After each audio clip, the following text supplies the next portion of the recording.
Hello, welcome back to my channel and to today's video. I hope that you're all doing well. Today I thought I would show you what I got for my birthday. I don't think I've necessarily filmed what I got for my birthday before. I think I filmed what I got for Christmas. This in no way is me bragging. Personally, I don't feel like any of the gifts I received are particularly exuberant or expensive, but they are all things that I love. Some of them are things I asked for, others are thoughtful gifts. And yeah, I just thought I'd show you, especially because my birthday falls coming up to a time where people are starting to think about the C word, Christmas. And so I thought maybe me doing this might give you some inspiration for either something you might like to receive for Christmas or something you might like to buy for someone else. So if you saw my video on Wednesday, you will know that I had the most priceless birthday present, which was my baby niece Maisie was born 24 years to the day after me, and she literally just scraped in at 1 minute past midnight. But yeah, obviously that's in that other video, but that has made it a really super special birthday. So I might as well start off with showing you what else my sister got me, because she didn't realise that she was going to be giving birth to my niece on my birthday, so she actually did buy me a present. So she got me a few things. The first thing is this LED desk lamp. This was from Amazon. I did do an Amazon gift list, and it's just one of those LED desk lamps, but you can also plug a phone cable into it and charge your phone from it. And yeah, not too much to say about it, but was really needed for me because at the moment one of my modules at uni is hand drawing, and as the nights are drawing in, my bedroom light is up here and my desk is over there and the light just doesn't reach. And this is great because it has the hot and cool settings on it in terms of the warmth of the light. So yeah, that's the first thing she got me. Just editing Jack here. I just wanted to say I will link anything in the description box that I can, and then you've got direct access to that product should you wish to have a look at it or even purchase it. She also got me some books that I asked for. They are all by the author Naomi Klein, and they are all from World of Books. I'm sure you've all heard of it, but if not, World of Books is a website that sells secondhand books, and they all have their condition listed, and they do free shipping in the UK and often have discounts available. So I think when my sister bought these, there was buy 4 books, buy 3 books under £5 and get the 4th one for free. So yeah, 4 for the price of 3 on anything under a £5. And then on top of all of that, there was a 15% blanket discount. Now these books are all university related, and they're all by the same author, Naomi Klein, and they are all to do with climate change. So the first one is On Fire, The Burning Case for a Green New Deal. The second one is This Changes Everything. I've already started to read this. I've got it in a library book and I'm loving it, so I'm glad to have my own copy. And as you can see, yeah, it's secondhand, but it's in really, really good condition. They all are, and they are like half the price of a new book, so would really recommend checking out World of Books. Obviously still not quite as cheap as you'd get them in a charity shop, but the thing with World of Books is you can search for exactly what you want, whereas in a charity shop you're not guaranteed to get what you need. The next one is No Logo, again Naomi Klein, and the final one is No Is Not Enough, Defeating the New Shock Politics. So yeah, all of her books are politically and climately, I don't know if that's even a word, subject based. So yeah, that is what my sister got me, as well as my niece. So let's move on to what I got from my parents. The first thing I'm going to show you is the most expensive thing here, and it was technically not my parents that got me this. It was my dad's business, or the business that my dad works for. and I shall explain why.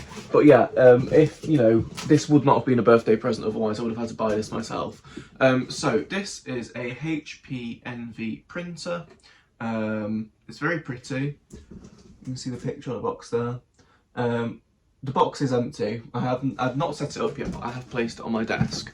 Now this printer was on the Amazon Prime deals a couple of days before my birthday, like the 9th and 10th of October, and it should have been 120 and they had it reduced to 80, which is a great price.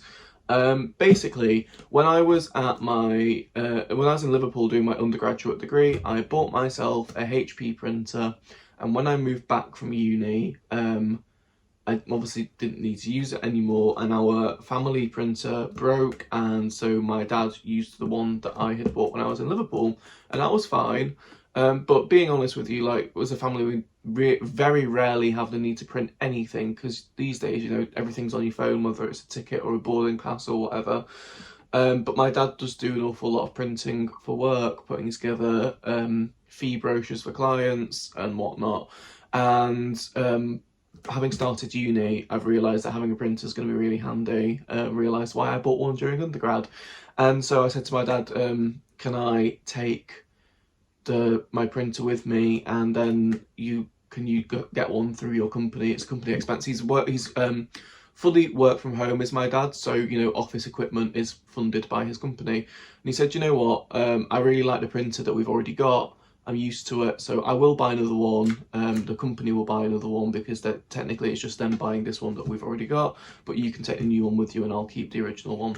So that's what happened, and this is the one that we went for, which is the HP Envy Inspire 7220E. Really catchy, that. Yeah, but I'm still classing it as a birthday present because I received it on my birthday, even though technically I would have just got it anyway, but hey. But my main present from my parents, which is something that I've wanted for quite a long time, is an air fryer. And they got me the Tefal 2-in-1 air fryer. Again, I believe this came from Amazon, because it was on my wish list, and I think this is relatively competitively priced for air fryers. It was $69.99, and it is Tefal, as you can see, which, you know, Tefal's the OG for air fryers. They were doing the circular ones, weren't they? I've forgotten what they were called now. Everyone used to do the Slimming World chips in them, that's as much as I know. Gosh, what was it called? Actifry, the Tefal Actifry. Well, anyway, obviously they're keeping up their air fryer game. They're now doing the ones that look like this. Very similar to, you know, a Ninja or Kasuri or whatever. But yeah, for Tefal, which is a really well-known brand, really known for its quality, £70 air fryer, really good deal. Obviously, I haven't used it yet. I say obviously, like, you know, that I literally got back less than 12 hours ago. So yeah, I've got it downstairs and plugged in, but I haven't actually used it yet. So yeah, really chuffed with that. Can't wait to get cooking. To go along with that, in here, I've not actually opened this yet because it only arrived yesterday. My dad's got me this little set. 1 second. So I'm not going to fully open it, but in here, inside this plastic thing here, are silicone liners for the air fryer drawer. So you can put your food in the silicone liner and then just wash up the silicone liner rather than having to clean the entire drawer every time you cook. And then also it comes with this rack, which means that you can put this into your air fryer drawer. You can have something cooking underneath it and something cooking on top of it. So that, you know, you can fit more in and do more stuff, which I thought was a great idea. And also with that, it comes this silicone mitt so that you can pick things up when they're hot, obviously. Now, this was also from Amazon. There's a theme here. And it was about £15, which I think is pretty reasonable. The next thing that they got me is this hairdryer. Now, yes, a hairdryer. What was my video 2 videos ago. Oh, was it a hairdryer unboxing? Was it the Dyson hairdryer unboxing? Yes, it was. Did I decide that it was far too much money to spend on a hairdryer? Yes, I did. I think I already knew that when I was filming it. So that has been returned to Dyson for a full refund, and instead I have got this hairdryer, which, as you can see, if you remember that video, the important thing was to have a diffuser. Again, I haven't used this yet, but this was £20 off Amazon compared to the £210 Dyson hairdryer that should have actually been £360. So yeah, here we go. Hopefully, you know, it also does a good job. I'm sure that it will. They also got me a new flask. This is a Chili's flask, as you can see. This is for me to take my coffee in the morning to uni or work. So it's a nice forest green colour. I think the colour is called Pine. It has a rubber bottom so that it doesn't slide around.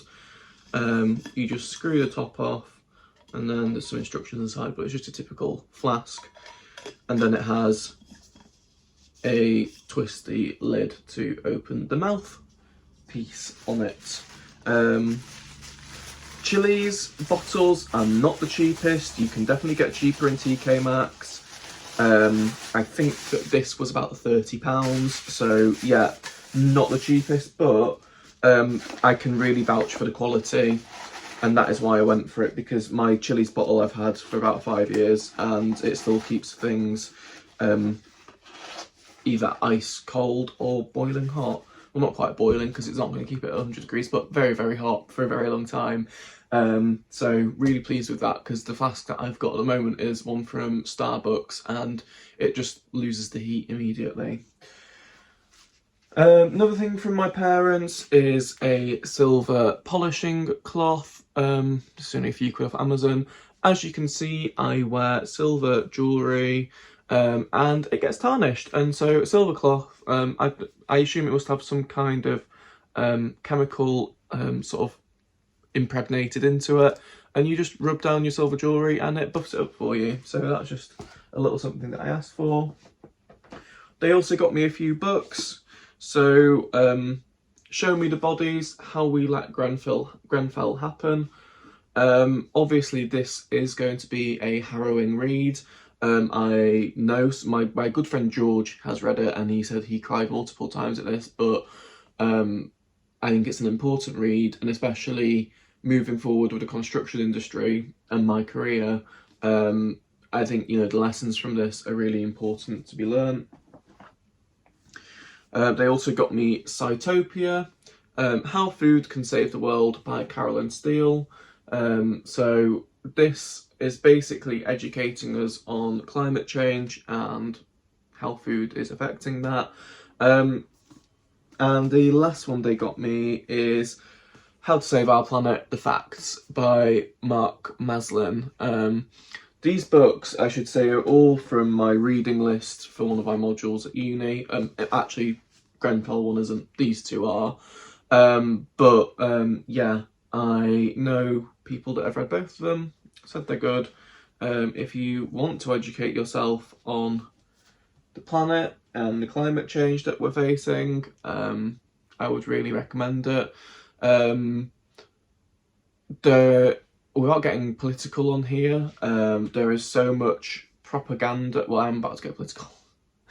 There's so much propaganda from the government putting onerous on us as civilians to make the change in terms of the climate. And, you know, recycle that can, make sure you put a plastic bottle in the recycling bin, buy loose fruit and veg. Of course, all that helps, but ultimately we all know that the big push has to come from the people at the top, and they just don't want to do it because they make so much money from the petrochemical industry, they get so much funding from them, that they are not going to turn around and go, actually, do you know what, sod you, Shell, BP, whoever else, we're actually going to be way poorer and go scrap you all together and then change everything to be green energy. But that is where the problem lies, and there's a lot of stuff that comes with that, and a lot of what I'm reading at the moment is educating me on that. So there we go. The next thing they got me is something very practical. It is a set of postal scales. These are the Munbin ones, because these postal scales, I had no idea how expensive they were, and I don't know why they're so expensive, because compared to, say, like a pair of kitchen scales that you can get for 10, 12, 15 quid, postal scales are around the 50 quid mark. These ones were just less than 30, so these were much more affordable. But yeah, madness. Anyway, I just wanted some proper scales. With the postal scales, obviously, you have the screen at the front, because on the kitchen scales, usually it's one flat surface, and if your parcel's sat on it, it overhangs the screen, and you can't actually read the weight of it, which really isn't handy. So yeah, a very practical gift. So that is everything that my parents bought me. Then from my friend Bella, she is currently studying architecture masters at Edinburgh. She got me this gorgeous V&A notebook with a gold leafed edge and a few pigment pens in different nib sizes. These are an architect's staple to have in their desk drawer. I've already got a load of them, so it's great to have more. Line weight makes a huge difference to your drawings. So yeah, that's what she got me, as well as this cute little tote bag that says Moss and Fern. It does have handles, they're just tucked inside. So that was really sweet. I like to have a tote bag with me, like in my rucksack, in case I end up stopping off at the supermarket on my way home from wherever I've been. Then my friend Edward got me a book called Olive Kitteridge by Elizabeth Strout. This is fiction. Olive Kitteridge, indomitable, compassionate, and often unpredictable. A retired school teacher in a small coastal town in Maine, as she grows older, she struggles to make sense of the changes in her life. She is a woman who sees into the hearts of those around her, their triumphs and tragedies. A penetrating, vibrant exploration of the human soul, the story of Olive Kitteridge will make you laugh, nod in recognition, wince in pain, and shed a tear or two. So there we go. See how we get on with that. And he also got me a gorgeous London Christmas Emma Bridgewater mug, which I absolutely adore. He said to me, I know it's a bit early for the season, but you've got it in advance.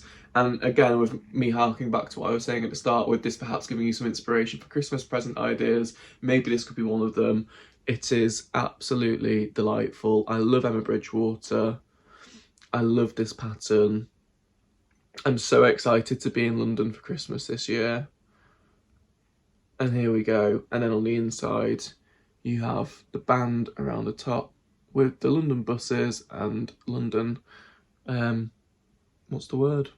Calligraphy? Yeah, really, really gorgeous.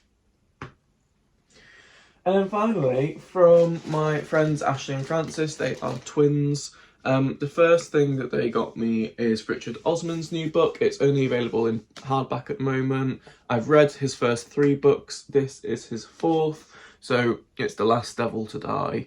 And yeah, I am really looking forward to reading this, because I really enjoyed his first 3 books.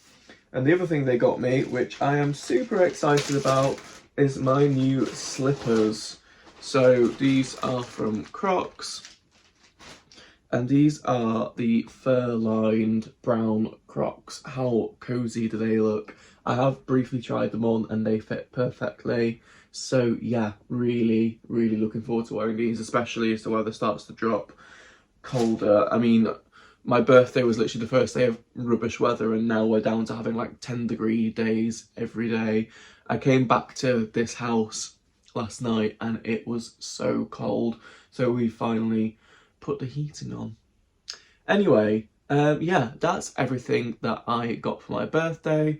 Like I say, not bragging, more gift inspiration if anything. Thank you so much for watching. Leave a comment down below, like the video and subscribe to the channel if you enjoyed, and I'll see you all again soon with another video.